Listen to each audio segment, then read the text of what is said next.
Is it lighting or is it just my tan is finally even? Of course it becomes even late October. Could have been caramel chocolate wonder all summer, but no. Hi. It's Kendall here. If you're new around here, welcome. If you're not new around here, what is up? Home skillet biscuit. And happy Saturday. If you don't know what Saturday is when I do a little something on my channel called Bad Movies in a Beat, the series on my channel where I talk about bad movies while putting my makeup on. But sometimes I'm just not in the mood for bad movies. And on those days, we call it Good Movies and a Glam. Tentative. We still haven't decided. Is that the name we chose? Where I talk about movies that I really, really like. So a little while back, I did a video on Squid Game. And in it, I briefly mentioned a movie called I Saw the Devil. And it made me want to watch it again. I've seen it so many times at this point. I was like, hey, Twitter, do you guys want a video on I Saw the Devil? Because it is a lot.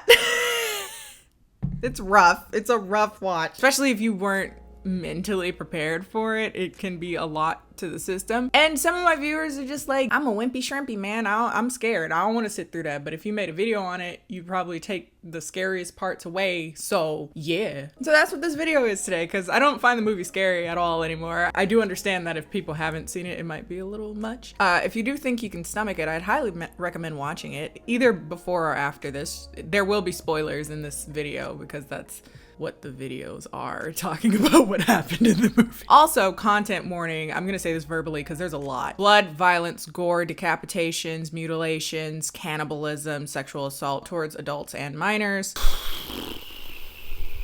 Is that everything? Sure. So yeah, it's real messed up. Happy Halloween. But before we do that, we gotta pay some bills, sending it over to Adroll Kenny. Hi, it's Admiral Kenny, not Admiral Kenny, but ahoy there. Today's video is sponsored by Raycon. I was really excited to get some Raycons in my hands because I'm very picky. And that's because I spend most of my waking hours with some form of audio device in my ear. The problem with that is that the wireless headphones that I use have a habit of slipping out of my ear. They have fallen in sinks. They nearly fell in the toilet. They've yet to do that. And they very nearly fell into the bathtub. So I was really excited to try out Raycon because of the sheer shape of them and that they fit in the nestled part of my ear so that they won't come out. And I gotta say, I've been testing them out, and so far, not once have they just fell out of my ear. The amount of times I've been partially asleep with headphones in my ear and they fall out, and then I wake up and there's this whole panic attack because I don't know where they went. But these, I wake up from a spontaneous nap and it's like, where are my headphones? Oh, they're still in my ear. By the way, these are the everyday earbud model. I keep mine on my keychain. It's not a Confederate flag, by the way. If you flash by, it looks like it's Amsterdam. One of my favorite little nitpicky things that I love about these, and I haven't even gotten to great sound quality and stuff, but the case itself has little lights that indicate the charge on it because my other headphones don't. And so you're like, okay, I actually remembered to bring my headphones, and then you bring them and then the case is dead. So your headphones are dead. And now you're out here in the bushes, in the wild with no headphones, and you drove out to go for a walk and it's like, well, I guess I gotta drive back or I have to charge my case. So I'm very passionate about these things. But the case itself lasts for a 32-hour straight charge, and the earbuds fully charged can last about 8 hours on their own. I've been using them every day for the last week and a half, 2 weeks, and I've still yet to charge the case. Also, it's just cute. It looks like a little pill. Now, there's different sound functions. Personally, I like the bass heavy mode. Sound quality wise, they're very comparable to other premium audio brands, but they're half the price. And they also come with a 45-day happiness guarantee. And they're just incredibly convenient out when I'm going for walks, out when I'm grocery shopping. And there's also a built-in microphone that if you want to take calls, you just press a button. They also stay in for more rigorous exercise, even though I've been using how my headphones come out as the reason why I can't start running, and now I'm gonna need to look for a new excuse because I'm still not gonna start running. So feel free to check out Raycon with the link down in the description box, or go to buyraycon.com/Kenny where you can get 15% off your Raycon purchase. Big thanks to Raycon for sponsoring today's video. Now let's get on to the debauchery. Last week we watched Llamageddon together. Did you see the light leave my eyes? It's a film about a killer llama from outer space who comes to impregnate human beings to have more llama alien babies. So if you'd like to check out that video, it was a reaction style video though.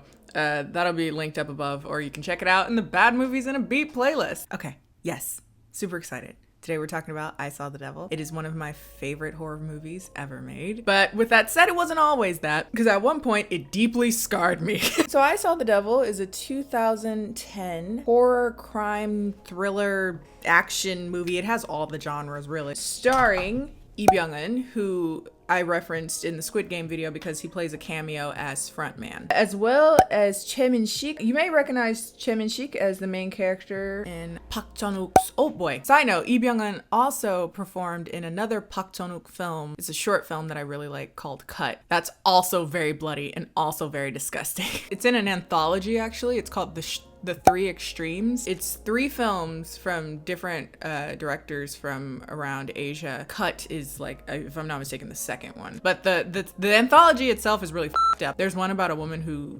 turns aborted fetuses into dumplings as a beauty regimen, anti-aging, if I recall correctly. It's been a while. I haven't seen it in a very long time. Anyway,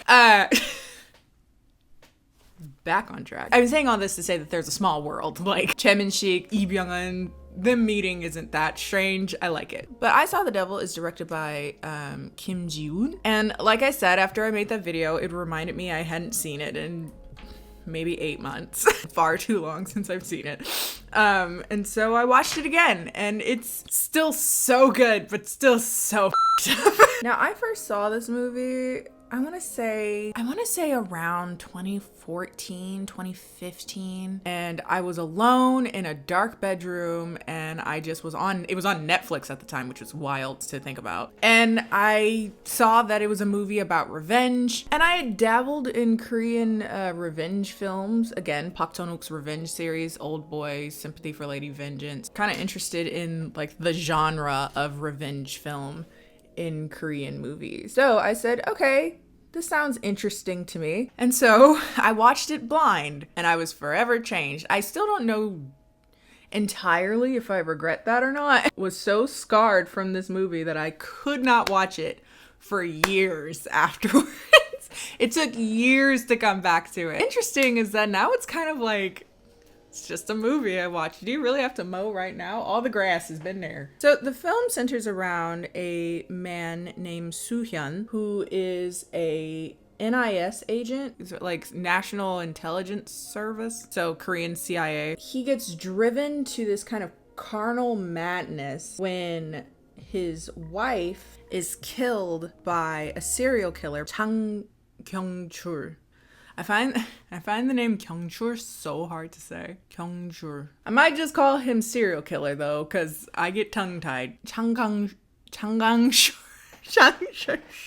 And what follows is just mayhem. It is the perfect mixture of like horror, cat and mouse, crime, psychological thriller, drama, action, deeply disturbing and incredibly upsetting, and I love it. But the movie is quite long. It's about 2.5 hours, but it never really feels like it drags in my opinion. But with that said, that means this video is going to be pretty lengthy as well. So without further ado, this is I Saw the Devil, 2010. So the movie begins on a quiet, peaceful, snowy night where we see Agent Kim Soo-hyun's wife is on the side of the road having car trouble. They're on the phone and they have this incredibly like trite but sweet conversation about, they basically like lay it on pretty thick that she's just this angel who helps out the orphanage, and she's just like, they talk of her charity work, he sings to her. But while she's waiting for the tow truck, a yellow school safety van comes by her to the side of the road, and an ominous, mysterious man comes to her window and offers her a ride. She's still on the phone with Soo-hyun as he offers her a ride, and he's like, no, don't take it, the tow truck's coming, like we don't know who this dude is. But eventually they hang up, and she further refuses to take a ride because she's like, the tow truck's coming, I'm fine. And you just know something off, you know something like, you know it's a horror movie, so you know this is gonna end badly, but they're really good at making you deeply uncomfortable as it's coming up, because she refuses him, she turns away, and he just stays, just kind of smirking. It's a really hard scene to watch. Like, he breaks into her car, he beats her over the head with a sledgehammer, and then he drags her unconscious body through the snow. That's when we get our title card, baby. In the next scene, we see the woman. She wakes up in a plastic tarp in this sort of like Sweeney Todd-esque cellar workhouse type thing. Maybe that's why I like this movie, because it reminds me a bit of Sweeney Todd. She begs for her life, saying that she actually is currently pregnant. And he just kind of goes, well, I don't know what that has to do with me, and just lobs her arm off. It's not funny. He commences to dismember the rest of her body, but in the process, she actually loses her wedding ring, which falls into a nearby drain. One day, an adorable child with just the most adorable cheeks on his face, he's so chubby cheek, finds a severed ear, a severed ear in a bag. And he's like, yo, my guy. So they call the police, and now the police are doing a full search for a body in the river or something. And while searching, they come upon the woman's severed head. Now, I love this movie, but now that I've seen it so many times, this scene particularly is pretty fucking dumb to me. I know they were going for dramatics, but like the media's there and they're like rushing the crime scene and no one's getting like they ass beat. The man carrying the head drops it and it's not supposed to be funny. It's not. I just found it so odd that police had no ability to stop paparazzi from like destroying evidence. Like, I don't understand what the plan was either for the paparazzi. Like, what did they want to do? Get a picture with the head? Like, Soo-hyun is devastated because his wife is dead and she's been murdered in such a dehumanizing and awful, not that you can really be murdered in a nicer way, but it is particularly violent how she was killed. He goes to his office and they ask him like, how long do you think you'll need to grieve? And he's like, 2 weeks. And they were like, are you sure? Because I mean, you've been through a lot. Like, you could take several months off if you want to. Nope, just need 2 weeks. And that's when you know this nigga about to fuck somebody up. I like that. I like that proactive vigilante energy. So now he's on the hunt. So Soo-hyun goes to his father-in-law, so the deceased's father, who is also a retired police chief. And he basically lets Soo-hyun know that the police currently have 4 suspects, men in the area who are suspected of doing similar crimes. They're currently compiling evidence to figure out who actually committed the murder. But Soo-hyun is very like time efficient, and he said, we ain't got time for that. So he goes to suspect 1. He finds him beating his wee-wee in a dirty apartment and he chokes him out with an electric strip. The movie's kind of funny too, if I didn't say that. He interrogates him, asks if he knows anything about this like van, and then when he screams no, he has no idea. He just takes a wrench and beats him in the balls with it and sends him to a hospital half dead, along with a confession of the murders that he actually did commit. Police start looking at each other like, did y'all do this? And they were like, no, I ain't do this. There's a police officer that turns to him. He's like, hey, who broke your balls? It gets me every time, man. Suspect 2 is a delivery driver and he just GTAs that at a stop sign. But it's not him either though. But as they say, third time's a charm. That's where we get to Kyung-chul. Bad guy. Meanwhile, somewhere on another desolate, deserted road stands another woman waiting for a late bus. Lo and behold, here comes that dreadfully ominous yellow safety school van coming to offer her a ride. She turns it down and he insists. He's like, there's nobody coming. It's so late. The buses have all stopped running. It's just up the street where you're going. Is it really not out of the way? And you just like, damn. She gets in the car and she's trying to make, small talk, and you just feel it. This just like deep foreboding. He doesn't talk to her. He just basically is like looking for something in his backseat, and come to find out what he's looking for is a steel pipe, which he uses to beat her unconscious. And we see him use a guillotine to And then an incredibly disturbing shift of tone, we just kind of see him afterwards doing his day-to-day things that he does, you know, between beheadings, I guess. Brushes his hair, he plays guitar, you know, just vibing. So back to Soo-hyun, and he's currently looking for bad guy's address. And he ends up going to his last known address, which is actually where his parents and son currently live. He uses the excuse that he's currently doing a life insurance policy to take care of his parents. So they needed to come to confirm his identity because a lot of people have the same name. But Soo-hyun is able to get his current contact number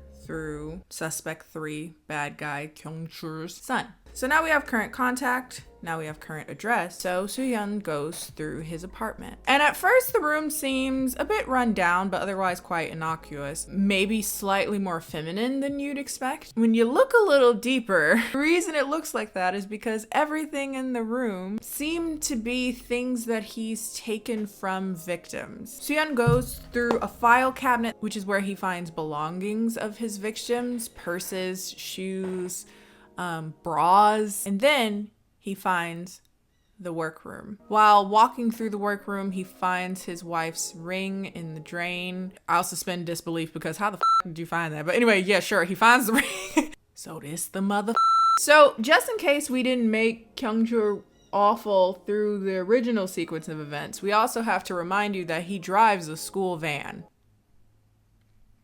So while driving everyone back home, one girl is left on the bus sleeping, and we soon know that this girl will be his next target. So police have finally realized that Kyung-chul is the one that they're looking for. So they go to the school to arrest him, but he's already left for his route back, driving people back. So they're rushing to come and get him, but he's not there. So they have no idea where he went because he drove off course, because lo and behold, he's going to try to assault this girl in like a field, like a greenhouse farm field somewhere. And this scene is really rough, as most of them are, but especially there's 2 sexual assault scenes, visceral and disturbing. But Kyung-chul attempts to R-word this girl, but because this is a revenge film and an action film and a bit of a vigilante fantasy, guess who's already bugged that yellow bus of his? He's one step ahead of the police, man. He's able to choke him out and beats his face into a rock over and over and over again. I don't know why I assume everyone that's crazy must be a Scorpio or have Scorpio placements, but I get it from this. I feel it. This dude is like, I could just kill you with this giant rock and it'd be over. But I too am on some psycho. So instead, what he does is he forcibly gets him to swallow a pill-sized tracker with a microphone so that he can hear every word that he says and knows where he always goes, and leaves him a pack of money to get his injuries dealt with, and just lets him out into the wild. That's some psycho shit. That's inventive. I like that. I want you to be afraid that I will pop up at any given moment. I am your nightmare. Like, ooh. There's some crazy shit I would do. No, it wouldn't. It would be something that I'd really consider, though. It would be just this argument between my Capricorn sun and Scorpio rising, and the Capricorn sun would be like, this is just like not a healthy or productive use of your energy or time. And then my Scorpio was like, but I want things to burn. Gives him, again, that packet of money to go deal with your medical bills. You're going to need it. It's very expensive. And before he leaves, he just stumps on his forearm so that he has a sprained or a broken forearm. Kyung-chul, it must be pronounced Kyung-chul because there's no other way to say those syllables next to each other. Kyung-chul. Okay. Kyung-chul awakes. And I love the irony of that line. I think it's so funny. Again, this movie's weirdly funny when you're used to it, but when you're just like watching it for the first time, it's like overwhelming sometimes. But anyway, hitchhikes along the road to get a ride. He ends up getting one from this very ominous looking taxi that already has a passenger in the back seat. The driver himself seems a bit disconcerting, almost too merry. And also the passenger in the back seat doesn't really say anything. He's just creepily looking and smiling. And I don't know if it's because Kyung-chul is also a raging murderous psychopath, but he gets the vibe that I'm with my kind right now. And so Kyung-chul is like, oh, I think y'all thought y'all were gonna rob and kill me, when in actuality, I don't know how much of the scene I can show because it's very, very bloody, but I want to show it just so you can get a sense of how cuckoo bananas this scene is. It is some of the most out of pocket. There's something about it that's so insane to me that I can't find it scary anymore. I don't remember if I found it scary originally or if I found it disturbing originally, but I just think it's just wild because this up 2 people with a broken arm and 1 knife while a car is driving. Somehow stabs and kills both of them. After they're dead, he's able to go to a nearby river to wash off all the blood. And then in the back of the taxi, they actually find that those 2 men had already killed a man and put him in the trunk. His soccer uniform is there, and Kyung-chul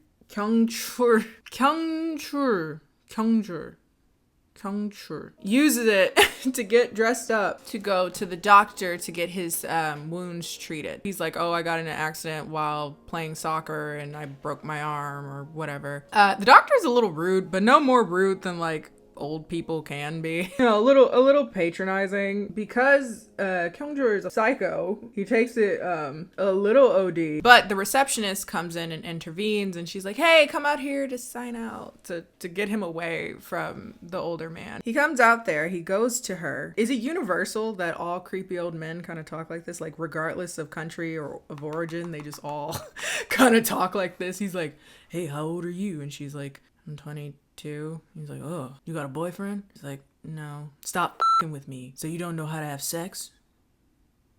Huh. And it's just the creepiest shit. She goes to the back of the office to, you know, do her job, get something. And guess who's already there? Greatly uncomfortable and really disturbing scene in which he sexually assaults somebody. But again, there's other people that want his attention. And here comes Soo-hyun with a fire extinguisher. He beats his ass. And I will stand by this. Violence isn't always the answer. But sometimes it is. When the woman tries to leave, he's like, nah, don't go because he gonna need some treatment. And then he takes a scalpel. There's no way this video is getting monetized. And he stabs him through the ankle and slices like a good 2-inch chunk out of the back of his ankle. Kyung-chul. He awakens in his abandoned car on top of like a rooftop or something, and he has to pull himself out of the car through the back seat because he's like missing a third of an ankle. And I think this is when it starts to sink in that, oh, this man is like playing a game. This is like a game to him. Who do you think you're f***ing with? I am Kyung-chul. This is where we start to get the competitive streak weirdly between the 2 of them, and that's also an element that I find really fascinating about this movie. Meanwhile, Soo-hyun is on a call with his father-in-law, and he says that the police for some reason think the father-in-law is actually going around trying to hurt Kyung-chul. Police are looking for him, so like, let it go. Let them take care of the situation. And he's like, nah, I can't do that. Can't do that. No. So then his sister-in-law gets on the phone and she's like, I'm constantly living in fear that something's gonna happen. I'm paranoid. I'm scared for my life. Please stop. Let the police handle this. This is so dangerous. They've almost got him. Like, leave him alone. And Soo's like, yo, that's crazy how I can't do that. I will process this man. I will turn him into Hamburger Helper. And until I do, I shan't stop. So goodbye. Click. Speaking of Hamburger Helper, I'm not proud of that transition, but I did it anyway. The friends that Kyung-chul ends up staying over their house, they're actually a group of cannibals. He's been delivering human meat to them, I guess, in an effort to hide his murder. Apparently, Kyung-chul doesn't partake in cannibalism. He thinks it's below him. It's beneath him. Something that only a monster would do. I mean, you might as well at this point. Don't be wasteful. If I were, say, a chicken, I would really hate for someone to use my dead carcass for nasty food. Or worse, forget me in the refrigerator and just throw me away because I've gone bad, right? Never mind. This isn't me condoning cannibalism, by the way, nor murder. Anyway, the cannibal friend is just like chowing down on titty tartare or something. Like, it's still raw and bleeding. It's so disgusting. I don't know. There's just a particular depravity to not only being a cannibal, but like, raw. You're eating Homo sapien sashimi. From what I hear, I don't know any cannibals, but from what I've heard from like crime documentaries, people taste like pork. It just seems like a lot of work and a lot of crime to just eat pork. But anyway, the cannibals are apparently old friends of Kyung-chul. Again, I find myself laughing more than I ever did the first time. The first time I watched it, it deeply disturbed me. And it still does. There's a lot about the movie that's really disturbing. But like, there's scenes that literally make me laugh so hard from this movie now. Kyung-chul basically talks about like how insane the guy is for being a cannibal. And the cannibal is like, what did you say? And there's just this like heavy, pregnant pause. Did you lose your mind? Do you not know who I am? And the cannibal breaks into tears laughing and is just like mid-chewing people tapas. And there's just something about the scene that's just so chaotic and kind of pointless too. There's no real point to have this scene other than to just be gross and disgusting. Or maybe to some degree show that Kyung-chul is still like the more powerful between these three psychopaths. The woman is there. She doesn't really talk. She's just like complicit along. I don't know if she eats people. She doesn't say a word literally the whole movie. She's just there to be ominous. She's giving like Korean Helena Bonham Carter vibes. Again, maybe there's something to this Sweeney Todd comparison. Anyway, after hearing about this man that seems to be chasing after Kyung-chul, the cannibal is like, oh, you've created a monster. He must be like boyfriend or the husband or somebody of one of them, quote, bitches that you killed. And if you recall, there's a microphone inside Kyung-chul. So Soo-hyun's outside. He's traced him to this building. He's just getting more and more infuriated at this person disrespecting his dead wife. But the cannibal is like, you've created a monster. He's become what we are. He enjoys the hunt. It's not just about killing you. You done messed up. You done did it this time. You done created a monster. Kyung-chul thinks over the words of the cannibal and he's like, sounds like fun. The cannibal has a freezer of people that he just keeps, but for some reason he doesn't go to his stock. He's like, oh, I want something fresh. So he brings out a chained up blindfolded woman that was in his cellar or something. So he's about to cut her up, turn her into filet human mignon. Sorry. But guess who comes in to ruin the party? As usual, they tussle. It's a mess. It's chaotic. He stabs him in the hand with like an ice pick or a screwdriver, like through his hand until it's on the table, and hoists up the rest of his body so he cannot move. And he's about to go lobbing off his hand, but here comes Kyung-chul with a shotgun. Kyung-chul helps Cannibal, but only does one hand. So he's like, you figure out the rest. So he gets his neck free and he still has one hand. This movie is so funny. Oh my, I'm sorry. So he goes to pull it out. The handle falls off and you just see him just devastated. And I was like, yes. And now it's just an all-out brawl. Soo-hyun goes in. He takes out the woman who, again, has not said a word, but we assume she's bad. She's there. Takes out the cannibal. And then throws some tacks on the floor, very Home Alone style, and takes out Kyung-chul. He ends up beating the crap out of him with like a steel pipe or a pole or something. Then tonally we shift over into how sad this whole sequence of events truly is. He's just there just crying and sobbing and screaming why over and over and over again. And this time after knocking out Kyung-chul, we see him in the car with Kyung-chul in the back passed out, as this seems to usually go. We kind of see Soo-hyun losing his humanity, his sense of reality, and it's really sad. It's really sad. But he's doing it again. He has him in the car. He's gonna do the same thing over again, pick him up, take him to a hospital so that he gets treatment. In the meantime, police end up over at the cannibal's house and they arrest the right-hand woman and the cannibal and take them to the hospital. At this point, they know that Soo-hyun is the one that's going rogue right now, and he goes to the father-in-law, is like, hey, tell him to stop because like this is getting out of hand. Now, I presume that the reason why the police don't go and stop Soo-hyun is because his father-in-law is an ex-police chief, but also because they understand where he's coming from. Like, they understand why he's like this. And so they're just saying, like, we'd prefer not to stop him. Just tell him to stop. Soo-hyun takes himself and Kyung-chul, who's completely knocked out, to a hospital for treatment. The friend that gave Soo-hyun the tracker device, he asks him how the tracker was working for him. And also be mindful that there are ways that he can expel the tracker. And Soo-hyun's like, shut the f*** up, be right there. And he was like, he can't. He's super passed out. he's not super passed out. And when he wakes up, now fully conscious, he starts to talk to Soo-yeon, understanding that he must be listening to him somehow. Taunting him, telling him, like, so you're the husband of the woman that died, that chick that I picked up in so-and-so location. Did you know she was pregnant? She told me that before I chopped her head off. Okay, so we're just gonna keep doing this. This is what we're gonna just keep doing this. By the way, while he's doing this, he's actively stealing from a pharmacy, and he just starts bottlenecking laxatives. 2 or 3 of those usually does the job, but I guess he's on a time crunch. So anyway, the store owner is like, yo, what the hell are you doing? And he ends up getting stabbed because of that. Soo-yeon races to the pharmacy and he finds the pharmacist there bleeding out. And so he's like tending to that man's wounds while Kyung-chul is currently wrist deep in a squat toilet, fishing out the tracker from his own boo-boo. It's fucking disgusting. As he's out washing his hands and washing the tracker, a man comes in to use the bathroom who owns a car, and he takes this opportunity to beat said man until he's knocked out, shove the tracker down his mouth.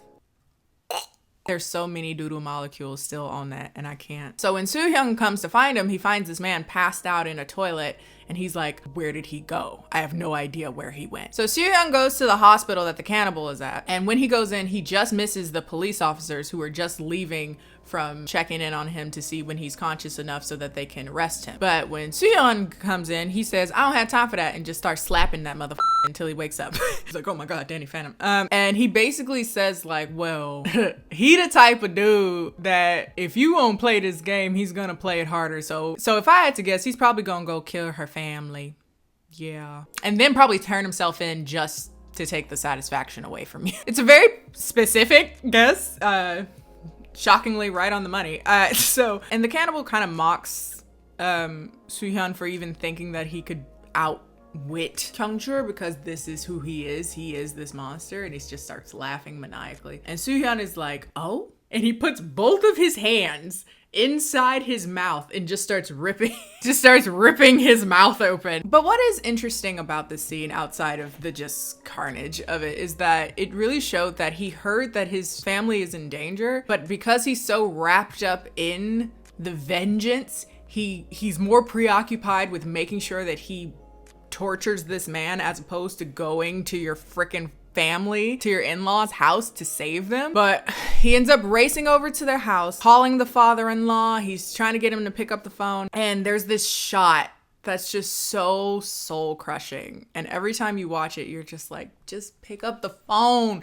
Pick up the phone! But at the exact same time, Kyung-chul is there posing as a delivery man at the door. And instead of picking up the phone, the father-in-law answers the door. And it just breaks my heart every time. I'm like, pick up the phone! So the police and Soo-yeon are racing to the father-in-law's house at the same time. And meanwhile, Kyung-chul is just kind of lazily going around their house, just drinking out of the bottle of Chorok-mishi. And on the floor is the father-in-law, and he's very, very beaten and bruised. And then we see, it's a hard scene because he's such an innocent man in the canon of this movie, and there's just a scene of him getting beaten with a dumbbell in the face, like particularly in his eye. It's brutal. It's pretty bad. Soon after, the sister-in-law comes home. She's killed off screen. So Soo-yeon and the police arrive at the house, and the police chief, who has never met Soo-yeon before, like comes up to buck against him. He's cussing him out. Look what you've done. If you would have stopped, we could have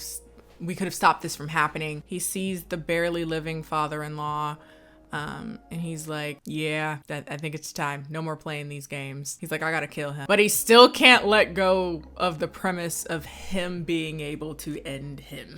Like, he still won't allow the police to just arrest him because Kyung-chul is like, I am about to turn myself in. Hello, everyone. Hi, arrest me. Let me call Soo-yeon one more time and piss him off. Tell him, I won and you will never beat me. I will always win. Kyung-chul goes out into the middle of a Seoul street. This movie comes limping, battered, covered in blood, beaten, bruised, but he has this like very triumphant look on his face like, I've won, right? But he comes out holding a weapon. And so police don't want to rush him while he's still holding a weapon. And so while there's a lull in the action, Soo-yeon's like, let me just open my car door, back up so fast that I break the door off. I scoop up this dude into my car because no one will kill him but me. I say when you die. Again, Mans has learned nothing. He's learned not a thing. So he somehow, I'm not gonna even argue with the suspended reality of how he was able to bring this man all the way back to this place driving like that, him halfway out of the car, but able to drive Kyung-chul all the way back to his own work room where Soo-yeon ties him up under the guillotine. Soo-yeon takes some time to torture. He puts out a cigarette on his forehead and stabs him through the cheek with an ice pick. I will not kill you until it's your most painful moment. But you're here begging, and I'm sure you've heard that a lot. You've heard those words a lot, haven't you? You know, people begging for their lives before you killed them. Kyung-chul starts to cry in this like incredibly miserable and pitiful scene, honestly, sobbing,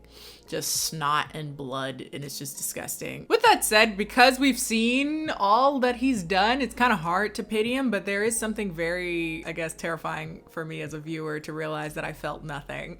I was like, this guy. And so Soo-yeon asks him if he's afraid. Kyung-chul raises his head. Fuck you.